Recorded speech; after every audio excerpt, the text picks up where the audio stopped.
السلام علیکم ویورز، امید ہے آپ سب خیریت سے ہوں گے۔ آج کا ہمارا اردو گرامر میں عنوان ہے مضمون نگاری۔ مضمون ہم لوگ پڑھ رہے ہیں آج کل سیر و سیاحت، تفریح بھی، تعلیم بھی۔ فرمان الہی ہے سیروا فی الارض، یعنی اس زمین پر گھومو پھرو۔ زمین پر گھومنے پھرنے کا دوسرا نام سیر و سیاحت، اور سیر و سیاحت بلا شبہ تفریح بھی ہے اور عمدہ تعلیم کا ذریعہ بھی۔ آدمی گھر سے نکلتا ہے تو اس کے علم میں طرح طرح سے اضافہ ہوتا ہے، اسے اشیاء اور جگہوں کی قدر و قیمت کا اندازہ ہوتا ہے۔ رسول اکرم صلی اللہ علیہ وسلم کا ارشاد ہے، علم حاصل کرو خواہ تمہیں چین جانا پڑے۔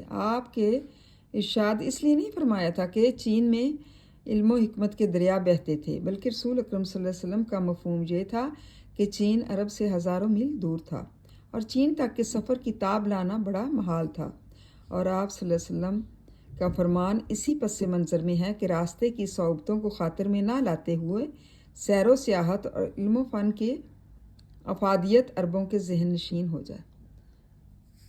اس کا یہ مطلب ہے کہ فرمان الہی اللہ تعالیٰ کا فرمان ہے کہ تم زمین پر گھومو پھرو۔ زمین پر گھومنا پھرنا کیا ہے؟ تفریح بھی ہے اور عمدہ تعلیم بھی ہے۔ مطلب ہمیں یہ نہیں ہوتا کہ خالی ہم تفریح کریں گے، اس کے ساتھ ساتھ ہمیں تعلیم بھی ملتی ہے کہ ہم کون سے ڈسٹنس پہ جا رہے ہیں، کون سے جگہ پر جا رہے ہیں اور وہاں پر کیا کیا چیزیں ہیں، اس کے بارے میں ہمیں ایک علم حاصل ہوتا ہے۔ جب آدمی گھر سے نکلتا ہے تو اس کا مختلف معلومات حاصل ہوتی ہیں۔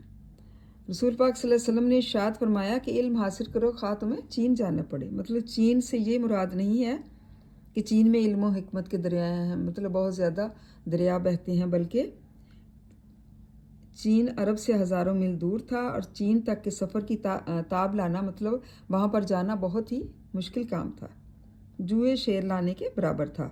اور آپ صلی اللہ علیہ وسلم کا فرمان بھی اسی کے بارے میں ہے کہ راستے کی تکلیفوں کو خاطر میں نہ لاتے ہوئے، مطلب ان کو برداشت کرتے ہوئے سیر و سیاحت کرو، اور علم و فن کی افادیت، مطلب جو علم اور فن آپ سیکھتے ہیں وہ عربوں کو یہی بتانا چاہتے تھے کہ بے شک آپ جاؤ اور مطلب دور جاؤ اور وہاں پر اپنا علم حاصل کرو۔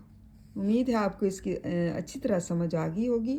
تھینک یو اینڈ جزاک اللہ خیر۔